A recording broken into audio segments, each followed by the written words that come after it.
నంద్యాల జిల్లా శ్రీశైలం మండలం సొన్నిపెంట గ్రామంలో శ్రీకృష్ణవేణి కళ్యాణ మండపంలో సోమవారం శ్రీశైలం నియోజకవర్గ మాజీ శాసనసభ్యులు శిల్పా చక్రపాణి రెడ్డి ఆధ్వర్యంలో బాబు ష్యూరిటీ మోసం గ్యారంటీ నియోజకవర్గ విస్తృత స్థాయి సమావేశం జరిగింది.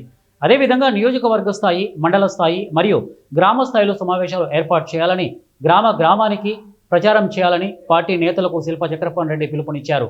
అనంతరం మాజీ శాసనసభ్యులు శిల్పా చక్రపాణి రెడ్డి తదితర నాయకులు మాట్లాడుతూ, గతంలో ఆయన పదవిలో ఉన్నప్పుడు సున్నిపెంట గ్రామాన్ని అభివృద్ధి బాటలో నడిపాడని, గ్రామ పంచాయతీ చేస్తే గ్రామ పంచాయతీని చెడగొట్టి ఇప్పుడు టీడీపీ ఎమ్మెల్యే బుడ్డా రాజశేఖర్ రెడ్డి గ్రామ పంచాయతీని క్యాన్సిల్ చేయించి మరలా ఇరిగేషన్ శాఖకు బదిలీ చేయడంతో అక్రమ కట్టడాలు, కబ్జాలు ఎక్కువయ్యాయని, ఇక్కడ స్థలాలు ఉన్నాయని, నా మీద తప్పుడు ప్రచారం చేయడం మానుకోవాలని, నాకు సంబంధించి 1 సెంటు భూమి నా పేరు మీద ఉందని నిరూపిస్తే నేను రాజకీయ సన్యాసం తీసుకుంటామని ఆయన అన్నారు.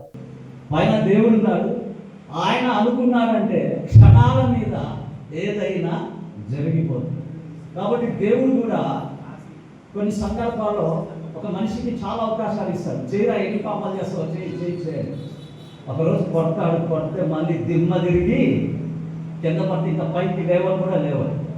అయితే ఒకటి మనం గ్రహించాల్సింది ఏంటంటే, మన శ్రీశైలం నియోజకవర్గంలో కార్యకర్తలకు మనోదయాన్ని నింపుతూ తెలుగుదేశం పార్టీ ఈ స్థానిక ఎమ్మెల్యే బుడ్డా రాజశేఖర్ రెడ్డి వాళ్ళు ప్రజల పట్ల ఎలా ఉన్నారు, వాళ్ళ తత్వం ఏమిటి అని ఎండగట్టే విషయంలో మన నాయకుడిని అవమానాలు పొందగలరు. ఎందుకంటే ఒక వ్యక్తిలో నడిచిన ఆ వ్యక్తి యొక్క భావాన్ని మనం గౌరవించాలి. ఆ మనిషితో మనము నిజాయితీగా నిగ్గతిగా ఆయన ఊట్లో నడచాలని కోరుకున్నాం. మేము ప్రతి ఒక్కరిని బాధ పెట్టడమే.